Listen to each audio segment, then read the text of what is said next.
어떤 어린 아들이 목사인 아버지에게 이렇게 물었습니다. 아빠는 설교를 하기 전에 왜 그렇게 십자가 아래에서 무릎을 꿇고 엉덩이를 높이 치켜들고 그렇게 기도하는 거야? 라고 물었습니다. 그러자 아버지가 말하기를 아빠가 설교를 하는데 성도님들이 하나님 말씀을 잘 들어서 은혜를 받았으면 좋겠다 해서 그래서 기도하는 거야. 그러자 아들이 이렇게 말했습니다. 아니, 그런데 왜 하나님께서는 아빠의 기도를 안 들어주시는 거야? 얼마 전에 저 둘째가 이런 얘기를 하더라고요. 아빠가 담임 목사님이 못 되는 거는 아빠 성품이 조금 이상해서 그래. 이런 얘기를 하더라고요. 말씀을 잘 전하지도 못하고 또 자녀 앞에서 말씀을 잘 행하지도 못하는 가장이자 목회자죠. 만약에 그런 분들에게서 신앙교육을 받는다든지 또는 그런 부모님 밑에 자라는 자녀들은 온전한 신앙인이 과연 될 수 있을까요? 라고 한번 질문을 던져보고 싶습니다. 코로나 팬데믹 시대 그리고 얼마 전 대선을 지나면서 한국 교회의 신뢰도가 더 떨어졌다, 그런 얘기를 국민일보 뉴스를 통해서 접했습니다. 일반인들은 약 18.1%가 교회를 신뢰하고 그리고 기독교인들은 63.5%만 신뢰한다, 이렇게 결론이 나왔습니다. 이런 신문 이 내용들을 많이 접해 보셨으니까 그러면 왜 그런가, 그리고 해결책이 뭔가, 해결책을 보니까요 공통된 요소가 있었는데 그것은 목회자의 윤리적 삶 그리고 교인들의 윤리적 삶이 회복돼야 된다, 그렇게 얘기를 하더라고요. 그러니까 지금 여러분 저희들이 이제 세상의 빛과 소금이 되어서 뭔가 좀 더 이렇게 더 나은 고차원적인 윤리적인 삶을 살아야 합니다. 교회니까요. 그런데 교회가 지금 세상과 어깨를 나란히 하게 될 정도고 한 걸음 더 나아가서 이제 세상이 오히려 교회보다 더 정직하고 더 거룩하고 더 온전한 시대가 되어버렸으니까 참 우리들의 삶이 문제긴 하겠구나, 이런 생각을 해봅니다. 다시 우리가 순수한 성경적 교회로 돌아갈 수 있는 방법이 과연 무엇이 있을까요? 오늘 살펴볼 이 본문을 통해서 저는 그 해답을 함께 나누기를 소망합니다. 현재 모압에서 모세는 모압 평야에서 출애굽 2세대들에게 하나님의 말씀을 지금 전하고 있습니다. 정확하게 말하면 1, 2, 3세대가 다 들어가 있어요. 왜냐하면 모세 자신과 여호수아와 갈렙이 1세대라면 주로 2세대들이 있었고 거기서 일찍 결혼한 자들은 이미 자녀들이 있었기 때문에 물론 말귀는 잘 알아듣지 못할 수도 있는데 어쨌든 3세대들도 그 자리에 있었다라고 추측을 해볼 수 있습니다. 모세는 이들에게 가나안 땅에 들어가서 어떻게 살아야 하는지, 어떻게 신앙생활을 해야 하는지, 하나님께서 우리로 하여금 가나안 땅에서 요구하시는 삶의 원리가 무엇인지 그것을 아주 중요하게 가르쳐주고 있는 것입니다. 우리를 향하신 하나님의 뜻과 소원, 그것이 무엇이냐? 그 첫 번째로 하나님의 말씀대로 행하라 하는 것입니다. 여기서 강조 포인트는 말씀을 실천하는 겁니다. 말씀을 행하는 것이다 하는 거예요. 1절에 보시면 이는 곧 이렇게 되어 있습니다. 5장에서 모세는 십계명을 가르쳐 주었습니다. 그리고 난 다음에 6장 1절에서 3절은 거의 이제 결론에 해당되는 말씀이라고도 볼 수 있습니다. 그래서 이는 하면서 앞에서 내가 계속해서 십계명의 말씀을 너희들에게 가르친 이유는 하나님께서 내가 너희들에게 가르쳐라고. 그러니까 모세가 이 말씀을 받았고요. 모세는 이제 출애굽 2세대와 3세대들에게 이것을 가르쳐야 하는 그런 상황에 놓인 겁니다. 가르쳐야 될 말씀들은 명령과 규례와 법도입니다. 이것을 삼가 잘 듣고 그대로 행하라 하는 것이죠. 그런데 자자손손 가르쳐라, 그렇게 얘기했습니다. 왜 이렇게 가르쳐야 됩니까? 거기에 들어가서 하나님을 경외하는 법을 배우기 위해서다. 거기에 들어가서 하나님의 계명대로 살기 위해서고, 그리고 오랫동안 거기에서 잘 살려면, 복을 받고 장수하려면 이 말씀들을 잘 행하라. 그런데 앞부분은 그 십계명을 얘기하는 거라 했죠. 그래서 십계명의 말을 잘 지키고 따라야 된다. 더 큰 개념으로 보면 하나님의 말씀을 어떻게 해서든지 내가 지켜내겠다, 그런 마음을 가져라, 그렇게 얘기했습니다. 그래서 3절에도 보시면요, 이스라엘아 듣고 삼가 그것을 행하라 이렇게 되어 있는데, 이 삼가라는 이 단어의 의미도 역시나 주의 깊게 면밀히 잘 살펴서 행해야 된다 하는 것을 강조하고 있습니다. 신명기 전체에서 이것은 매우 중요한 포인트입니다. 듣고 행하는 삶이 중요하다는 거죠. 그래서 잘 배우고 지켜 행하라 했고요. 5장에도 그 말미에 가보면 좌로나 우로나 치우치지 말고 하나님의 말씀대로만 살면 된다, 이렇게 강조했습니다. 이스라엘 백성들이 이 말씀을 여러분 거부할 수는 없었습니다.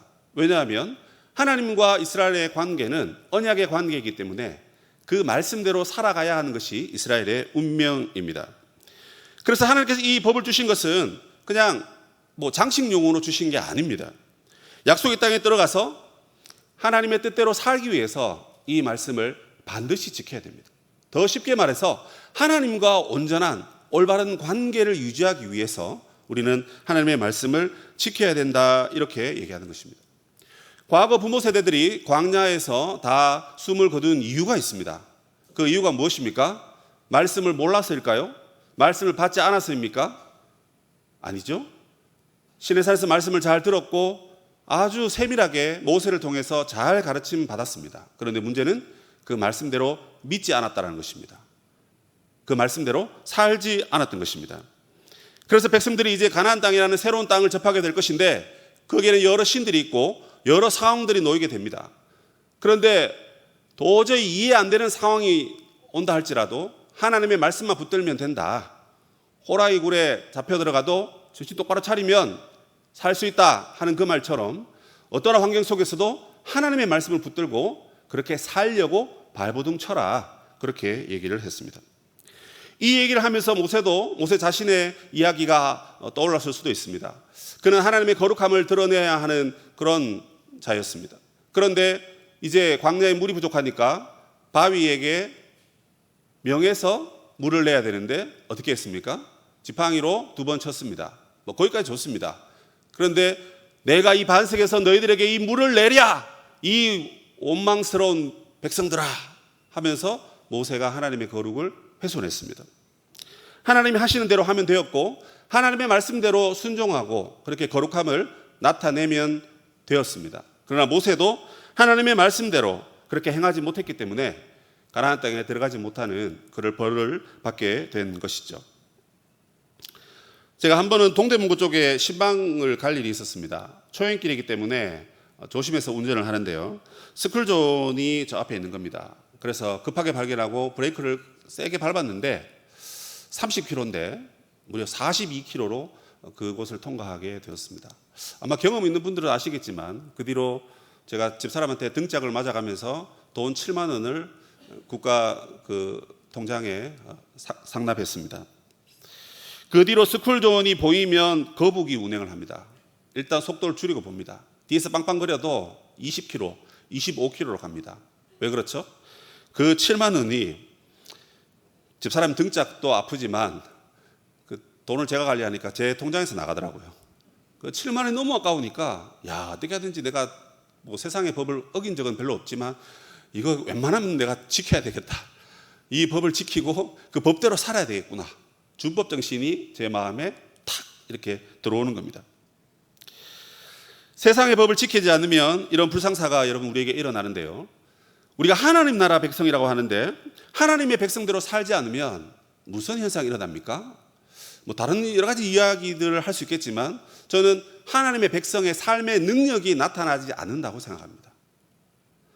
여러분, 정말 중요한 것은 저 여러분의 삶 속에서 하나님의 능력이 나타나는 것입니다. 우리의 섬김과 우리의 삶을 통해서 한 영혼이 구원받는다고 생각해 보십시오. 천하보다 더 귀한 영혼이 여러분 구원을 받습니다. 얼마나 우리가 하나님으로부터 큰 칭찬을 받겠습니까? 잘하였도다 착하고 충성된 종아, 너무너무 수고했다. 여러분, 우리가 나가서 큰 상을 타고 엄청난 일을 해야만 위대한 사람이 아닙니다. 하나님 나라 관점에서 봤을 때는 하나님의 구원에 동참하고 하나님 하신 일을 그 누가 보지 않더라도 잘 순종하고 지키면 여러분 그것이 하나님 나라 백성의 삶의 능력인 것입니다. 저와 여러분의 삶이 여러분 어떻습니까? 하나님의 말씀의 능력이 나타납니까? 성도의 삶의 능력이 여러분 나타나나요? 나타나신다면 여러분들은 하나님 말씀에 순종했기 때문에 그렇습니다. 우리가 하나님 말씀에 순종하고 살아갈 때 하나님은 저와 여러분을 통해서 하나님 나라의 능력을 이 땅에 나타내시는 것입니다. 죄인들이 회개하고 하나님께로 나옵니다. 원수들을 사랑하게 되고요. 이 사회의 질서가 잡히게 되고 이 사회가 그야말로 아름다운 금수강산일 뿐만 아니라 한국 사람 참 좋다. 예수 믿는 사람들이 있어서 그들 때문에 더 좋다. 여러분 그런 능력이 나타나는 삶을 살게 되는 것입니다. 그렇기 때문에 여러분 하나님께서 우리에게 요구하시는 것은 말씀을 얼마나 많이 아느냐, 많이 깨달았느냐가 아니라 그 말씀대로 우리가 살고 있느냐, 그렇지 못하느냐. 여러분 그것이 중요한 것입니다. 그래서 나더러 주여 주여 하는 자마다 천국에 들어갈 것이 아니요 다만 하늘에 계신 내 아버지의 뜻대로 행하는 자라야 천국 백성이다. 그렇게 말하는 것입니다. 우리가 천국 백성의 배지는 다 달 수 있어요. 그러나 이 배지가 없어도 우리의 삶 속에서 하나님 말씀대로 행하느냐 행하지 않느냐 하나님께서는 모든 것을 꿰뚫어 보시는 것입니다. 그래서 사람이 선을 알고도 행하지 아니하면 큰 죄가 된다라고 야고보는 우리에게 그렇게 말하고 있는데요. 저와 여러분 삶 속에서 세상의 법을 잘 지킬 뿐만 아니라 하나님 나라 백성으로서 하나님의 법을 더 잘 지키는 은혜가 있으시기를 바랍니다. 신앙생활, 여러분 이것이 바로 말씀을 따라서 살아가는 삶이 아니겠습니까? 그런데 여러분 많은 기독교인들 중에 신앙은 있는데 생활이 없는 분들이 많다라는 것입니다.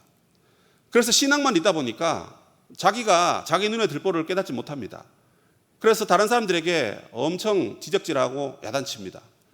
그러나 자기가 생활이 따르는 사람은 아이고 나도 옛날에 철없을 때 저렇게 했었는데 하면서 긍휼히 여기고 불쌍히 여깁니다.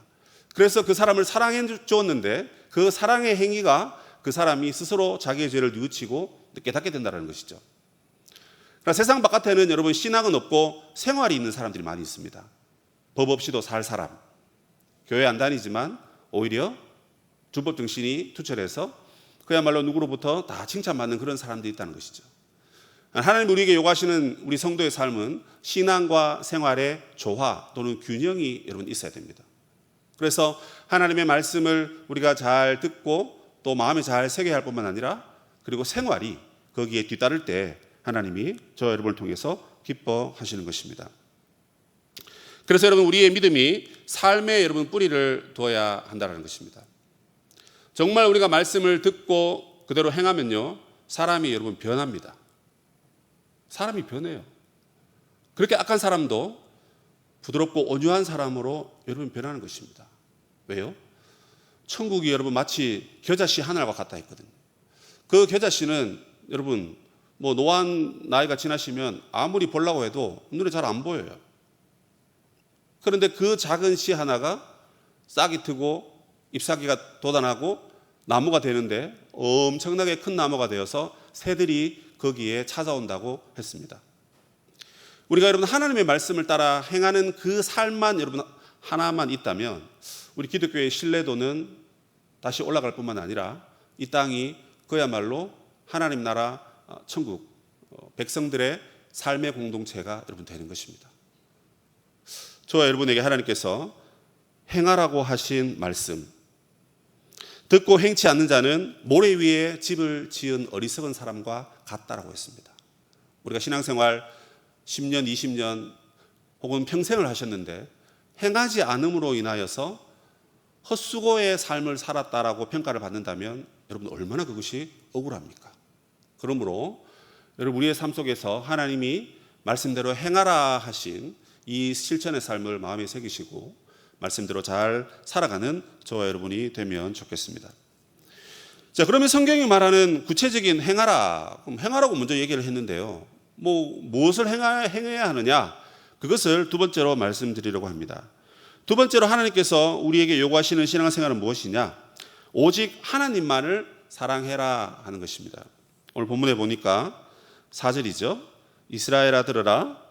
우리 하나님 여호와는 오직 유일한 여호와이시니 마음과 뜻과 힘을 다하여 내 하나님 여호와를 사랑하라. 이렇게 되어 있습니다. 먼저는 여러분 이스라엘아 들으라 하는 이 말 아주 유명한 말이죠. 그래서 이스라엘 공동체는 항상 아이들에게 이 말씀을 제일 먼저 가르친다고 합니다. 여호와를 사랑하라 하는 것인데요. 사실 여러분 신명기는 큰 이 본문의 틀을 그렇게 가지고 있지는 않습니다. 중요한 것은 이제 신명기 5장의 이 10계명이고 나머지 말씀들이 전부 다 서론 본론 결론이 세 편의 설교가 되어 있는 건 맞습니다.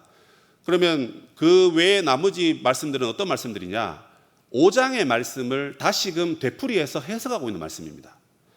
그래서 이 6장부터 11장까지가 무려 몇 장입니까? 그러면 6장, 7장 정도 되죠. 이 7장이 무엇을 지금 설명하고 있냐면 여호와 하나님을 사랑하는 삶에 대해서 이렇게 길게 설명하고 있어요.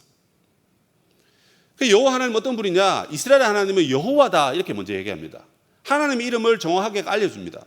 이것은 모세가 알게 된 하나님의 이름입니다. 출애굽기 3장에 나는 스스로 있는 자니라. 나는 전에도 있었고 미래도 있고 지금도 너희들과 함께하는 살아있는 창조되지 않는 스스로 계신 자다. 그렇게 얘기합니다. 예수님을 향해서도 요한계시록에서는 이제도 있었고 앞으로 우리를 구원하려고 이 땅에 오실 메시아인 것을 말하고 있지 않습니까? 그 여호와가 한 분이시다. 또 그렇게 얘기합니다. 가나안 땅에 들어가면 여러 신들이 있기 때문에 그 여러 잡신들, 우상들을 따르지 말고 오직 한 분밖에 안 계신 이 하나님을 사랑해라 하는 것입니다. 그런데 그 사랑에도 마음과 뜻과 힘을 다해라 하는 것입니다. 하나님을 열렬히 사랑하라는 것인데요.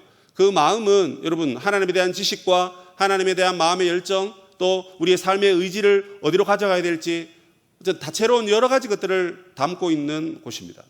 그래서 이 마음을 다른 말로 인격이라고 말해도 될 것 같습니다. 그러니까 하나님을 사랑하는데 그냥 바리새인이나 율법사들처럼 그렇게 그런 척 하지 말고 정말 온 인격을 다해서 그 하나님을 사랑하라는 것입니다. 이 뜻이라고 번역되어 있는 것은 사실 뜻보다는 영혼이라고 하는 것이 맞습니다. 히브리어에 네페시라고 되어 있는데 이게 영혼이거든요. 그러니까 하나님은 영이시니까 우리가 영과 진리로 예배하라 하신 말씀처럼 여러분 우리가 뜻을 다하라. 즉 우리의 영혼 온 영혼을 다해서 하나님을 섬기라는 것입니다. 그리고 우리의 힘도 여러분 우리의 전력을 다해서 우리가 가지고 있는 모든 에너지를 총동원해서 하나님을 잘 섬겨야 된다. 그렇게 얘기를 하는 것입니다. 하나님을 사랑하라. 이와 비슷한 표현이 있는데요. 그것이 뭐냐면 너는 나 외에는 다른 신들을 내게 두지 말라 하는 것입니다. 그러면 여호와를 사랑하라. 여호와만을 사랑하라. 이건 뭘 말하는 겁니까? 제1계명을 말하고 있는 것입니다. 그런데 여러분 너는 나 외에 다른 신들을 두지 말라 했을 때 이 나 외라는 것이 내 앞에로 번역할 수도 있고 또는 내 옆에라고도 번역할 수 있습니다. 그러니까 내 앞에 하나님 앞에 다른 신을 두면 안 되고 하나님과 나란히 하나님과 비슷하게 동등하게 사랑하는 그 무엇도 안 된다는 것입니다. 한 사람이 두 주인을 섬기지 못하죠. 왜냐하면 한쪽을 미워하거나 한쪽을 사랑하게 되고 한쪽을 중히 여기거나 한쪽을 가볍게 여기기 때문에 그렇습니다. 그래서 예수님께서 너희들이 하나님과 재물을 겸하여 섬길 수 없다. 나는 하나님 제일 잘 믿는 사람이 되면서 나는 재물을 가장 많이 가진 사람이 되겠다. 그 기도하지 마십시오. 겸하여 섬길 수 없다라고 말하잖아요. 그렇게 말씀하시는 것은 하나님은 내가 조금 덜 사랑해도 하나님이 나를 더 사랑하시니까 나는 재물을 더 모아서 사랑하는 건 아니고요. 더 모아서 선한 일을 할 것이다 라고 핑계 섞인 말을 할 수 있는데 그렇게 하는 것은 옳지 않는 것 같습니다. 두 주인을 섬길 수 없다고 했거든요. 그래서 하나님만 가장 앞에 계셔야 되고 하나님 앞에 그 무엇도 안 되고 하나님 옆에 세워두는 그 무엇도 안 된다는 것입니다. 그 다른 신은 여러분 우리 눈에 보이는 바알과 아스타롯이라든지 부처라든지 알라라든지 그런 신들은 우리가 따라갈 리가 없습니다. 그런데 여러분 재물은 어떻습니까? 골로새서에 여러분 탐심이 우상숭배라는 말을 하죠. 탐심. 물질뿐만 아니라 어쨌든 내가 욕심 부리는 그 무엇이 하나님보다 앞에 있거나 하나님 옆에 있으면 그것 또한 우상숭배인 것입니다. 빌립보서에는 여러분 그들의 신은 배다 이렇게 되어 있습니다. 그들이 믿는 것은 자기 배라는 것입니다. 내 배에 양식을 채우고 내 배에 내 가슴에 내가 원하는 그 무엇을 채우는 것이죠.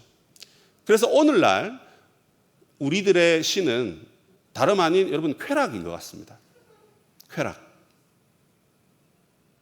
그 쾌락이 여러분 하나님 사랑하는 것보다 우리를 기쁘게 하고 나를 짜릿하게 해주고 나를 즐겁게 해주는 그 무엇이 있다면 그것 전부 다 하나님보다 그것을 더 사랑하는 것입니다. 오래전 얘기이지만 저는 고려파에서 신앙생활 하기 이전에 더 율법적이고 더 무시무시한 그런 공동체에서 신앙생활을 했었습니다. 그러다 보니까 주의를 어긴다는 것은 뭐 말할 수가 없었죠. 그런데 제가 그때 살짝 돌아가지고 고등학교 때, 물론 그때는 뭐 지금 이 몸매가 아니었습니다. 184cm에 몸무게 78kg였을 때가 있었죠. 물론 뭐 다 그럴 때가 있었지 않습니까? 축구에 빠져가지고 주일을 아침 새벽에 나가서 축구 대회를 이제 간 거예요. 교회에서는 뭐 난리가 났죠. 주일학교 교사하던 친구가 없어지고, 제가 섬기는 교회는 작은 시골 교회였습니다. 성가대하는 친구가 없어지고, 뭐 중고등부 시간에도 안 보이고, 그래서 아버지 어머니에게 애가 어디 갔냐고, 아침부터 안 보인다고. 그래서 그날 밤 늦게 이제 들어와서 아버지한테 이제 죽도록 맞고, 내가 잘못했구나. 근데 참 모르겠어요.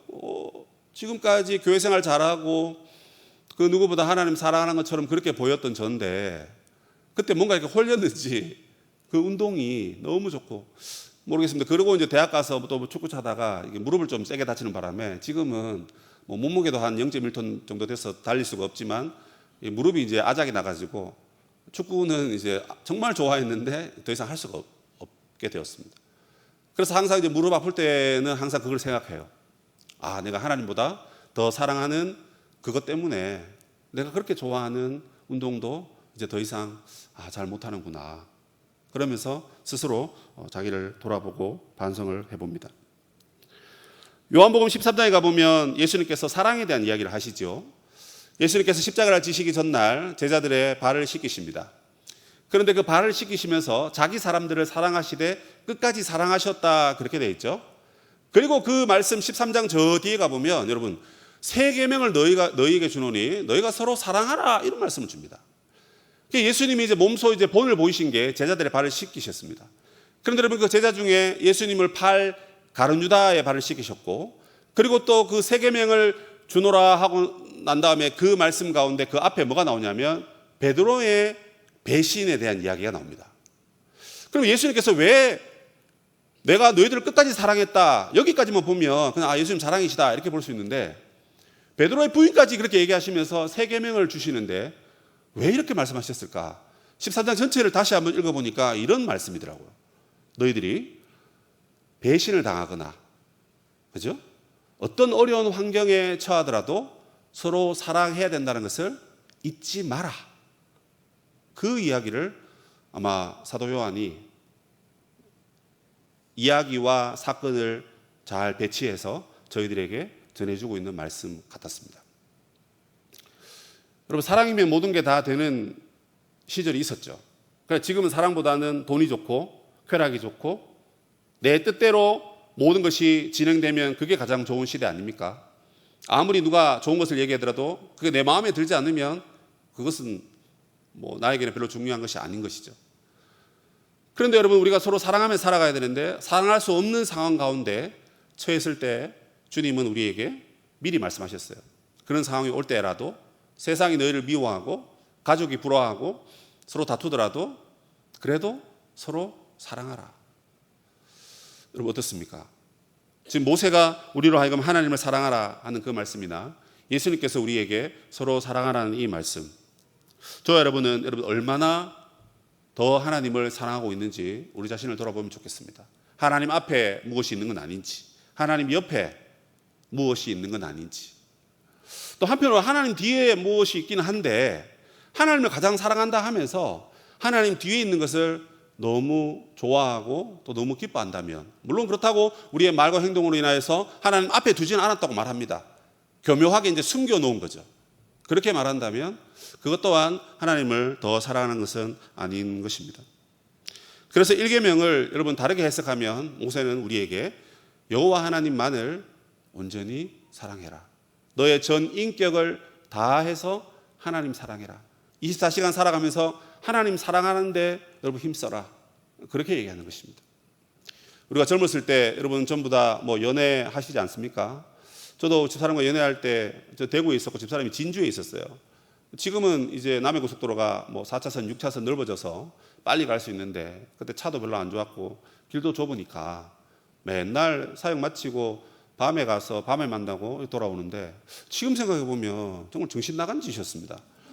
6시에 저녁 6시에 가서 뭐 8시 반 이렇게 도착해서 한 30분 보다가 1시간 보다가 뭐 아니면 뭐 좀 더 보면 12시지 않습니까? 그럼 12시에 집에 와야 돼요. 여러분 그게 어떻게 가능했겠습니까? 여러분 지금 그렇게 하라 그러면 택시 불러주고 카카오 택시 해서 타고 와라 뭐 이렇게 하겠죠. 근데 그때는 이 사랑에 눈이 멀어가지고 눈이 뒤집히니까 아마 서울에 있어서도 차 타고 가든지 기차 타고 가든지 그런 행동을 했을 것 같아요. 여러분 하나님 사랑하면요, 내가 가지고 있는 물질, 내 시간, 내 에너지, 나의 여유, 나의 모든 것, 내가 좋아하는 것들 다 하나님께 드릴 수 있습니다. 우리 시간에 한정되어 있지 않습니까? 이 시간에 내가 하나님을 사랑하는 일을 하든지 아니면 내가 좋아하는 쾌락을 위해서 무엇을 하든지 두 개를 동시에 할 수는 없거든요. 우리의 인생이 너무나 짧고 바람같이 화살같이 쏜살같이 여러분 지나가는데 하나님 사랑하는 시간이 더 많아졌으면 좋겠습니다. 하나님을 더 뜨겁게 사랑하는 일이 저와 여러분 가운데 많이 생겼으면 좋겠습니다. 마지막으로 모세가 이 백성들에게 강요하는 것이 무엇입니까?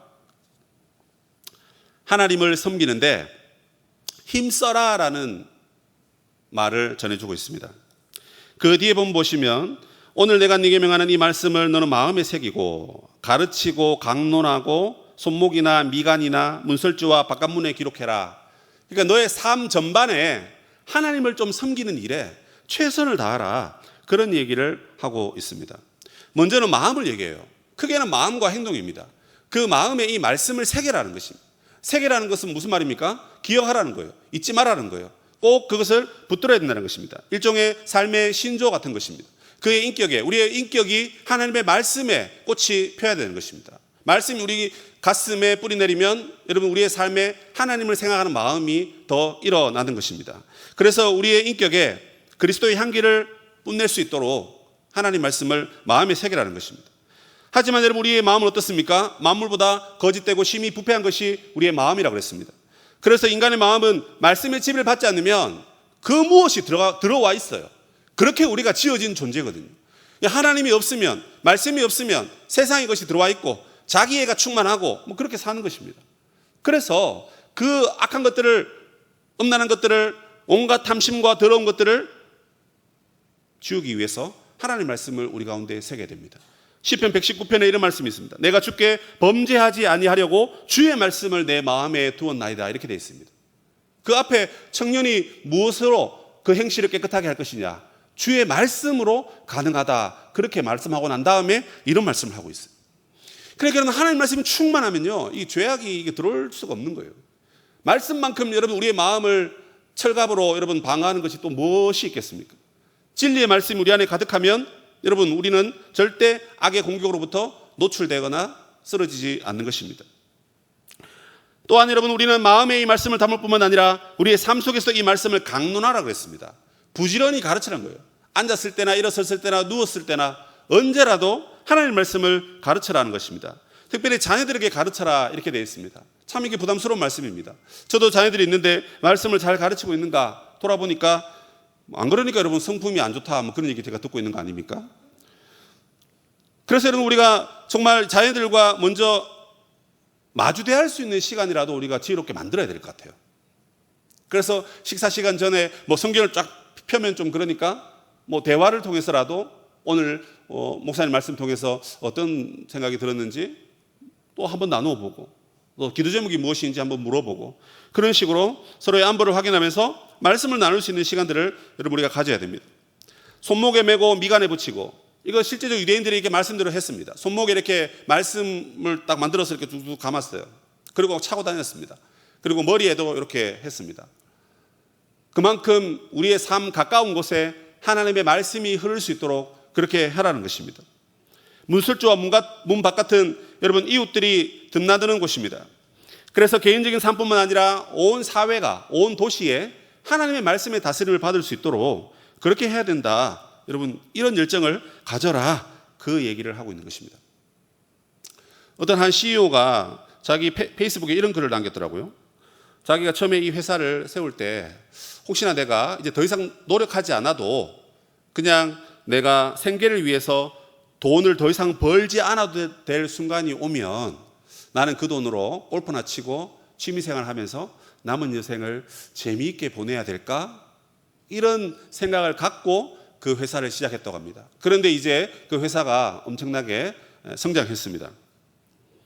그리고 그 질문을 다시 생각해 보니까 자신이 옛날에 그렇게 질문하고 난 다음에 답을 그렇게 하지 않았대요. 그럼 어떻게 했습니까? 그가 회사를 붕 시켜 난 다음에 내가 이제 이만큼 하면 됐다. 이제 먹고 즐기자. 이런 생각 버리고 어떻게 하면 이 회사를 더 좋은 회사로, 그래서 나뿐만 아니라 직원들 그리고 그 회사를 이용하는 모든 고객들이 모두 행복한 회사를 만들기 위해서 나는 최선을 다해야 되겠다. 그래서 주식시장에도 상장하고 그리고 더 나아가서는 세상에 기부하는 기부왕이 되겠다. 이런 생각을 그가 가졌다고 합니다. 그리고 마지막 눈을 감을 때 내 인생 후회 없이 살았다라고 그렇게 말하고 자기는 죽고 싶다. 뭐 이런 글을 자기 좋으라고 썼는지 모르겠지만 어쨌든 제가 보다가 이렇게 보았습니다. 이 사람을 보면서 삶에 대한 열정이 참 대단한 분이구나. 여러분 누가 사장이 자기 회사 열심히 굴려서 자기가 돈 많이 벌고 그렇게 하고 싶지, 직원들에게도 더 나은 복지를 주고 또 이용하는 사람들에게도 좋은 혜택을 줘야 되겠다. 이런 분들이 참 많으면 우리나라 좋은 기업들이 많이 생기지 않겠습니까? 그래서 그 누구보다도 삶에 대한 열정을 이렇게 뜨겁게 여러분 가지고 있는 이 분을 보면서 우리가 이 어떤 기본적인 삶에 대한 열정을 가지고 있는 이 사람들의 열정을 보면서 과연 이것이 뭐 그런 열정들이 좋긴 하지만 그보다 더 나은 열정은 없을까?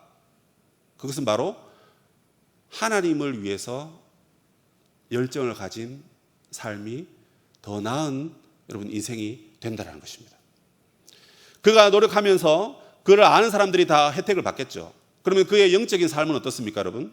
뭐 거기 설명하고 있지 않으니까 알 수가 없습니다. 그러나 우리가 여러분 하나님을 위해서 우리가 더 열렬히 사모하고 섬기고 말씀대로 살아간다면 우리의 육신이 은혜와 복을 누릴 뿐만 아니라 우리의 영적인 삶이 여러분 더 성장하고 더 자라고 더 하나님의 은혜로 충만한 삶을 살게 되는 것입니다. 그러므로 여러분 우리는 삶에 대한 열정뿐만 아니라 하나님에 대한 열정을 가져야 되는 것입니다. 하나님에 대한 열정을 가질 때 우리는 예수 그리스도의 은혜와 그를 아는 지식에서 더 자라갈 수가 있는 것입니다. 그래서 마음으로 하나님 말씀을 새기고 우리의 삶으로 늘 하나님 말씀을 전하면서 증거하면서 여러분 그렇게 살아가야 하는 것입니다. 어떻게 하면 좋겠습니까? 여러분 주일날 예배 말씀 들을 때 그 말씀을 그 다음날 되면 기억하시나요? 잘 기억 못합니다. 그래서 여러분 그 말씀을 들을 때 말씀을 한번 메모해보는 습관을 가지면 어떨까요? 그리고 말씀을 필사해보는 도전을 하면 여러분 더 좋겠습니다. 말씀을 암송해보고 큐티도 하시고 그리고 성경을 읽고 묵상하고 냉장고나 TV나 뭐 화장실이나 컴퓨터 바탕화면에 하나님의 말씀을 한 구절씩 적어 놓으면 여러분 어떨까요? 그게 여러분 뭐 손목에 두는 거나 미간에 두는 거나 뭐 별 차이 없는 것 같습니다. 하나님을 우리가 뜨겁게 사랑하기 때문에 더 열렬히 그 말씀을 그렇게 메모하는 것입니다. 그래서 우리의 삶 속에서 기본적인 삶의 열정을 뛰어넘어서 하나님을 향한 여러분 삶의 열정을 불태우는 우리가 되면 좋겠습니다.